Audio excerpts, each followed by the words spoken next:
जय हिंद बच्चों। देखिएगा, आपके कहे अनुसार हमने क्लासेस अपनी जीएस की चालू। आज से आपको जब तक क्लासेस मिलेंगी, जब तक आपका CHSL और VPO इसके एग्जाम नहीं हो जाते, जीएस की क्लासेस और रीजनिंग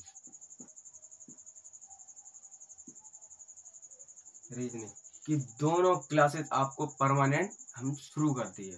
अब आपको ये दोनों क्लासेस आपको बाबू सर के थ्रू मिलती रहेंगी। चलिए शुरू करते हैं। आज हम लोग देखते हैं भारतीय इतिहास के बारे में।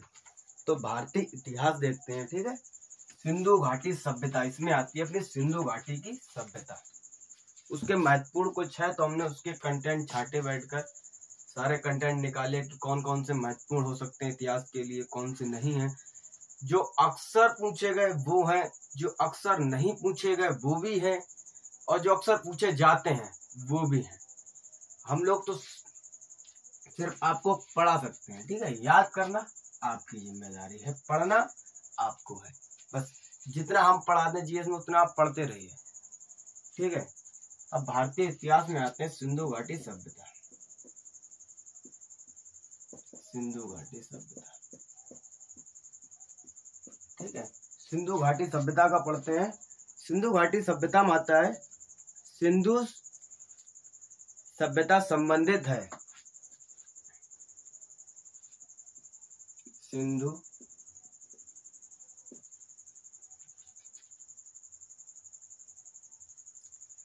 सभ्यता संबंधित है।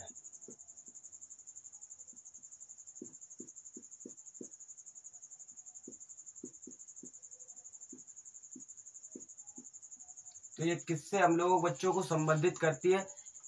ऐतिहासिक युग, ठीक है। ये कहाँ संबंधित है? हमारी ऐतिहासिक युग।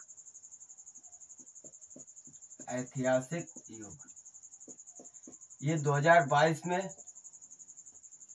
पैट का आया हुआ एग्जाम है, ठीक है। पैट में आया था प्रिलिमिनरी एलिजिबिलिटी टेस्ट, जो UPSSC क्रैक करने के लिए बहुत जरूरी टेस्ट होता है, ठीक है। दूसरा हम लोग बच्चों देखते हैं हड़प्पा संस्कृति की उत्तरी सीमा का निर्धारण करता है, ठीक है।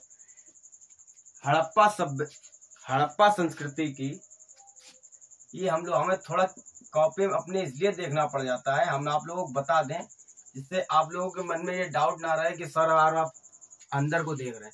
कॉपी हम इसलिए देखना पड़ता है क्योंकि क्वेश्चन तो आपको हम सेट करने ही पड़ेंगे। क्वेश्चन हमारे पास कोई बच्चों डिजिटल बोर्ड तो है नहीं जो हमने यहाँ से क्लिक किया उधर से क्वेश्चन लिख कर आ गया, हमने आपको यहाँ आंसर करा दिया।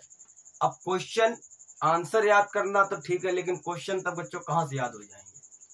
क्वेश्चन तो हमें देखने ही पड़ेंगे जो हमने छांट कर लिखे हैं बैठ के कंटेंट में। डिजिटल बोर्ड होता है, उसमें क्या किया जाता है बच्चों?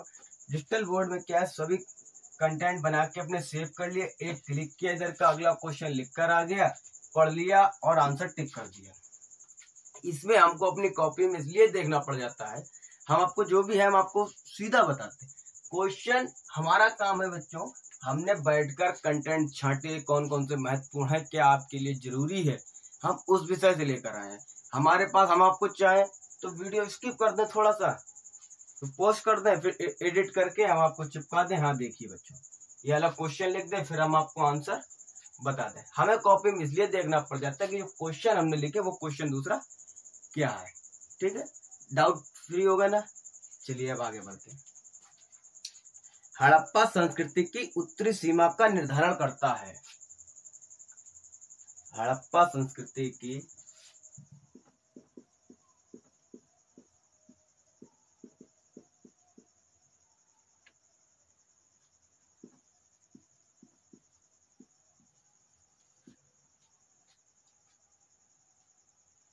उत्तरी सीमा का निर्धारण करता है। उत्तरी सीमा का निर्धारण करता है। तो बच्चों ये निर्धारण कौन करता है? तो अपना ये करता है मांडा, ठीक है। मांडा करता है। आप लोगों को देखने का शक है, हमारे सामने बैठे हुए स्टूडेंट पढ़ रहे हैं, हम उन्हें पढ़ा भी रहे हैं, लेकिन क्या है बच्चों, क्वेश्चन तो हमें देखना ही पड़ेगा ना कि हाँ क्या क्वेश्चन हमने सेट किए, क्या निकाले। कम से कम बच्चों हम आपको बताते हैं, हमने करीब 1500 प्लस क्वेश्चन छाटे हैं। 1500 प्लस क्वेश्चन छाटे। अब 1500 प्लस क्वेश्चन में हम आपको कितने क्वेश्चन याद कर सकते हैं? आंसर तो याद कर लेगा, लेकिन क्वेश्चन याद करना क्यों, कौन से महत्वपूर्ण है ये याद करना। या आपकी फाउंडेशन क्लास हो, ठीक है बच्चों, फाउंडेशन क्लास जो होती है, फाउंडेशन क्लास में क्या है, आपको कम से कम साल भर का टारगेट ले लिया जाता है। 1 ईयर का, 1 ईयर का टारगेट ले लिया कि 1 ईयर में पढ़ाना है, तो अपना आराम से बारीकियों से पढ़ाते हैं। अब ये आपका पड़ता है target batch. Target batch, target batch में क्या होता है बच्चों, टारगेट बैच में जो महत्वपूर्ण चीजें होती हैं वो बताई जाती है।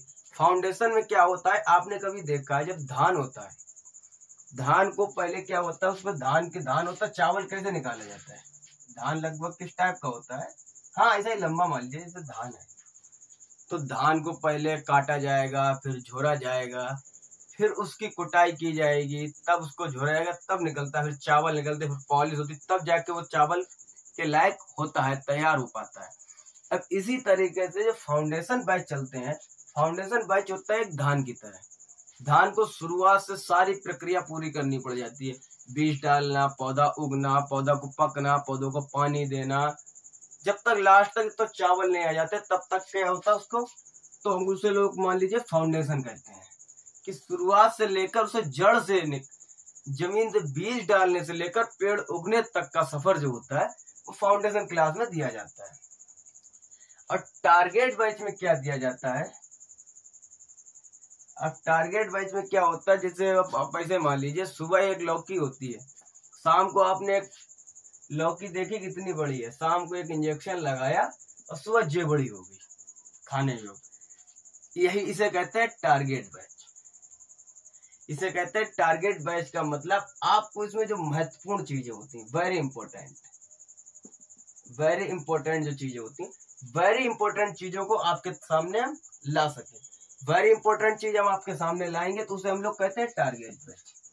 अगर फाउंडेशन क्लास है तो हम अपना बेटा बच्चों हम आपको बता दें कि बहुत जल्दी हमारी एक वेबसाइट रेडी हो रही है। वेबसाइट बनने का हमने काम शुरू करवा दिया है। वेबसाइट के लिए हमने 1-2 लोगों से बात की है। हमारी वेबसाइट जैसे ही हमारी वेबसाइट बन जाएगी, जितनी जल्दी आप लोगों को प्यार मिलके जितना सपोर्ट मिलेगा, जितनी जल्दी हमारी वेबसाइट बन गई, जैसे ही वेबसाइट बनेगी हमारी, जैसे ही वेबसाइट बनेगी, अभी हम आपको यूट्यूब पर ही क्लास दे पाते हैं। यूट्यूब पर हमारी टाइम पास की क्लास चलती है, जब तक चलेगी, जब तक आप हमें सपोर्ट करते रहेंगे तभी तक ये चलती रहेगी क्लास यूट्यूब पर। यूट्यूब पर पहुंचेगी, आपके पास सिर्फ वीडियो पहुंचती रहे, आप पढ़ते रहें। और इसके बाद हम आपके लिए फाउंडेशन बैच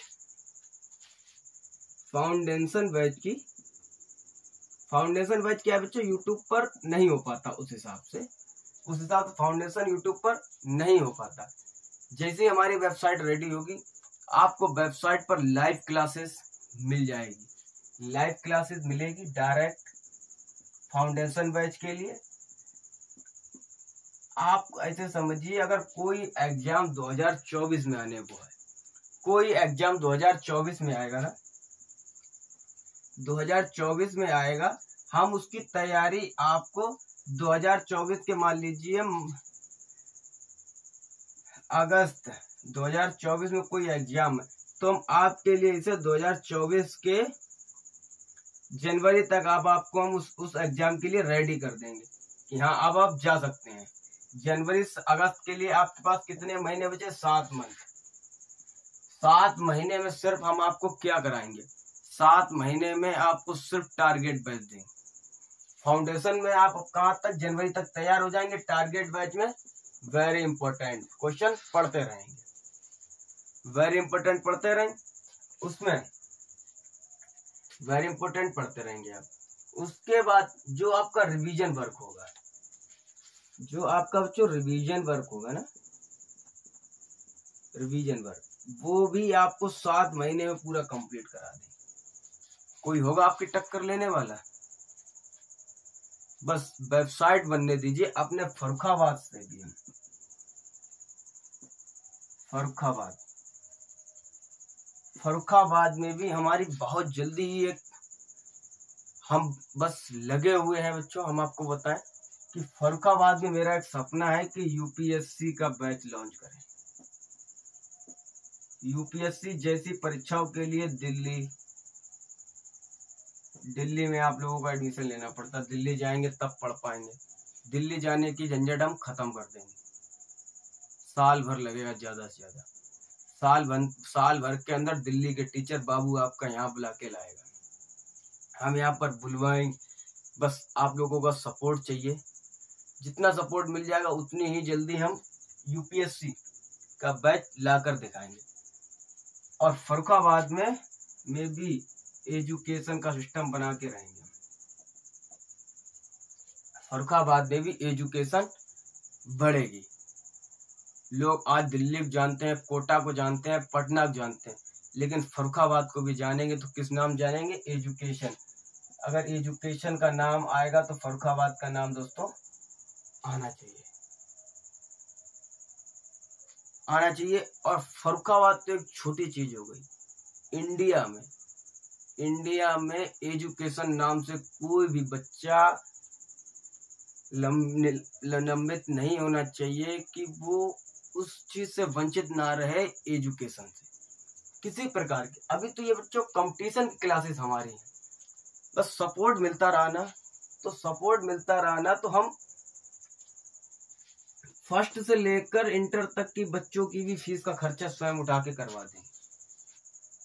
बस उस काबिल बनना है, उसके बाद ही हम कुछ करा पाएंगे।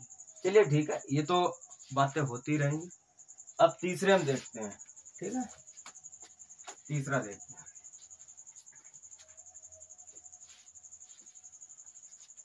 तीसरा देखते हैं, हड़प्पा संस्कृति की दक्षिणी सीमा। आप लोग साथ साथ नोट करते रहिए। हड़प्पा संस्कृति की दक्षिणी सीमा। देखिए मेरे बच्चों, हिंदी की राइटिंग थोड़ी मेरी वीकली है, इंग्लिश की तो सही है राइटिंग।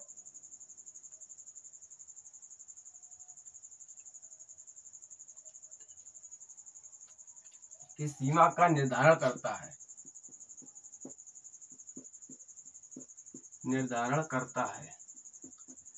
तो बच्चों देखिए, उत्तरी सीमा का निर्धारण कौन करता है? मांडा। और दक्षिणी सीमा का करता है दैमाबाद।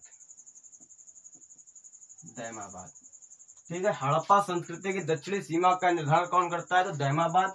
और उत्तरी सीमा का निर्धारण करता है तो मांडा। ठीक है, चौथे में आते हैं, पूर्वी सीमा का निर्धारण कौन करता है? ये सेम रहेगा, पूर्वी सीमा।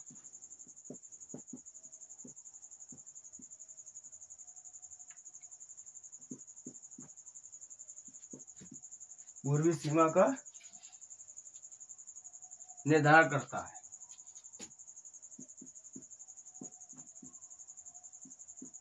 तो ये हो जाएगा बच्चों आलमगीरपुर। ठीक है,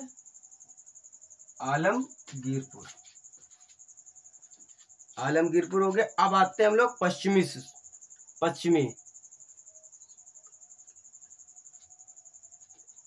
पश्चिमी कहा जाते हैं। ठीक है बच्चों, पश्चिमी सीमा। तो ये क्या आती है बच्चों? सुल्तान गेंडोर। देखिएगा, उत्तरी सीमा का निर्धारण कौन करता है? मांडा। दक्षिणी सीमा का करता है दैमाबाद। और पूर्वी सीमा करता है आलमगीरपुर। और पश्चिमी सीमा का करता है सुल्तान गेंडोर करता है अपनी पश्चिमी सीमा का। चलिए अब नंबर 5 पर आते हैं, नोट कर लीजिएगा इसे। 5वें पे आते हैं।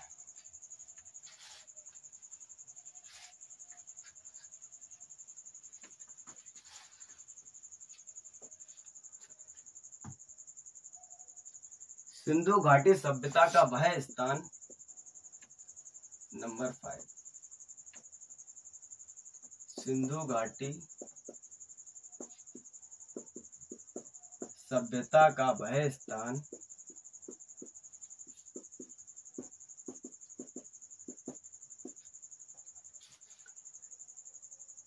जो पाकिस्तान में है।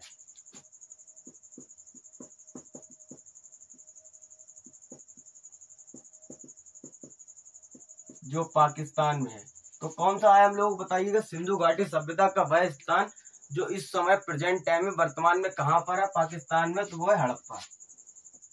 वह स्थान इस समय जो कहाँ पर है, तो वह स्थान हमारा है हड़प्पा, पाकिस्तान में है। ठीक है, सैंधव सभ्यता के, अब नंबर 6 पे आते हैं।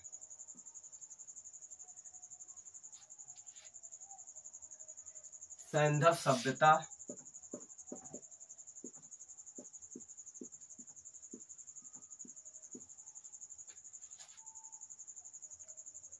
के महान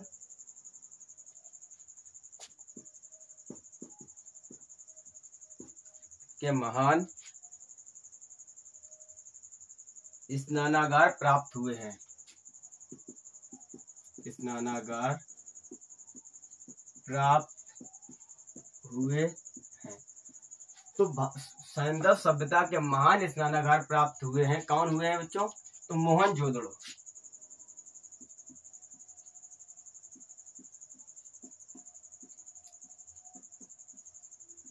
मोहनजोदड़ो। ठीक है, अब नंबर 7 पे आते हैं। ठीक है, नंबर 7 पर आते हैं। सिंधु घाटी सभ्यता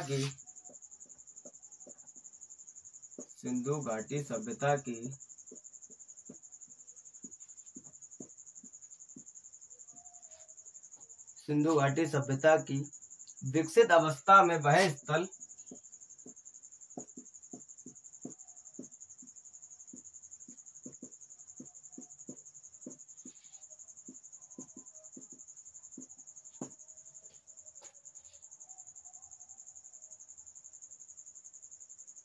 जहां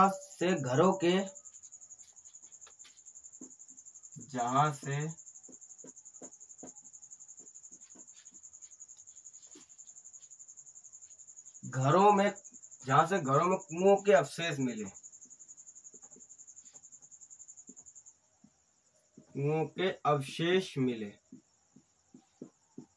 तो भाई कहाँ से मिले बच्चों, मोहनजोदड़ो से। ठीक है, मोहनजोदड़ो से। देखिएगा, ये वाली वीडियो में आप लोग थोड़ा कंसेशन कर लीजिए हमसे, कि आप लोग ये कह रहे हैं कि हम देख के पढ़ा रहे हैं। ठीक है, देख के पढ़ाने का मतलब बच्चों हम आपको अभी पहले बता चुके, हमारा सिर्फ मतलब है क्वेश्चन का। डिजिटल बोर्ड हमारे पास नहीं है, इसलिए हमें क्वेश्चन लिख के आपके सामने पेश करना पड़ जाता है। जैसे हमारी वेबसाइट मिल जाएगी, हम आपको क्वेश्चन की पीडीएफ वेबसाइट पर दे देंगे और इसकी आंसर हम आपको यहाँ से बोल बोल के कराते रहेंगे। ठीक है, और आज की वीडियो में थोड़ा एडजस्ट कीजिए। कल से हम जो हमारे साथ पढ़ते हैं, सामने जो हमारे स्टूडेंट बैठे हैं, इन लोगों को हम अलग पढ़ाएंगे। आपके लिए वीडियो फिर अलग बनाएंगे थोड़ी, जिससे आप लोगों को ये न लगे कि बाबू सर देख के पढ़ा रहे हैं। ठीक है, अभी 10 तक किए लेते हैं, फिर आगे देखेंगे कल से। ठीक है, आज 10 तक किए लेते हैं। अब नंबर 8 पर आ जाते हैं।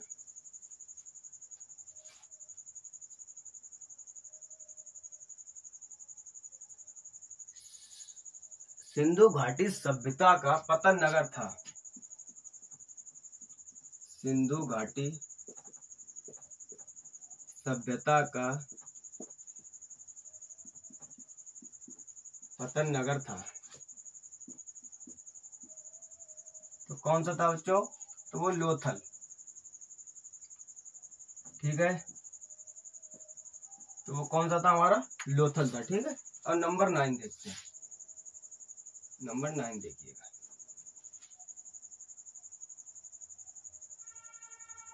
हड़प्पा सभ्यता स्थिर लोथल है।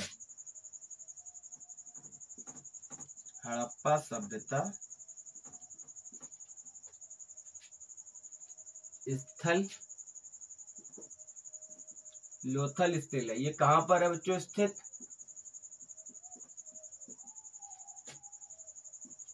तो ये अपना है गुजरात में। कहाँ पर है? गुजरात में। ठीक है, गुजरात में।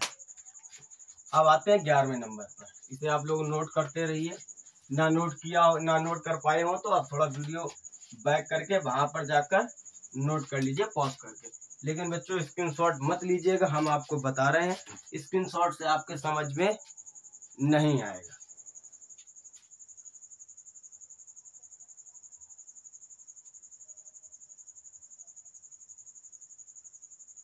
इतिहास शब्द का उल्लेख बच्चों कौन से वेद में मिलता है? इतिहास शब्द का उल्लेख नंबर 10 पर आते हैं। इतिहास शब्द का उल्लेख